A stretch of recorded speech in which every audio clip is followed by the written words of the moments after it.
Je to tady, dámy a pánové, tady největší hejteři, je to tady, je to konec mého kanálu, už nikdy nenatočím žádné video. Všichni jste se modlili a byli jste na kolenou ve svých domečcích a modlili jste se a u počítače se smáli mým videím a modlili jste se, abych já přestal natáčet, abych skončil.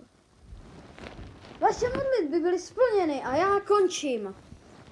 Moc mě to ani nevadilo, že jste mi psali, že jsem úplnej debil a to. Vůbec mi to nevadilo. Spíš mi to přišlo vtipné, ale končím. Pokud vás to zajímá, natáčel jsem přes klobásu, ale samozřejmě, jak jsem se vyjádřil v komentářích, tak jsem tu klobásu snědl, proto jsem dlouho nenatáčel videa. Takže končím. To je všechno, já nevím, co vám mám říct, tohle video nemám vůbec připravený, ale moc dobře vím, že jste se Všichni jste si přáli, abych já skončil. A víte, co se stalo? Ano, splnilo se vám to. Nový kanál, tedy můj nový kanál, který garantuju vám, a to garantuju klidně, jako to vám slibuju, přísahám, že ten kanál bude aspoň trošičku jako normální a že tam uvidíte normální video, jako je TFko a tak.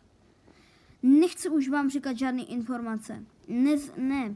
A víte, proč tohle video vlastně nemám, jako kdyby, že tam není obraz? No to je z toho to je z prostého důvodu. Protože jsem si snědl svoji kameru, a.k.a. svoji klobásu, takže teď nemůžu, teď jsem natočil přes primitivní kameru, kterou ani nechci nic natáčet s obrazem, protože to by bylo tak rozmazaný a že by vám to přišlo ještě vtipnější. Takže ne.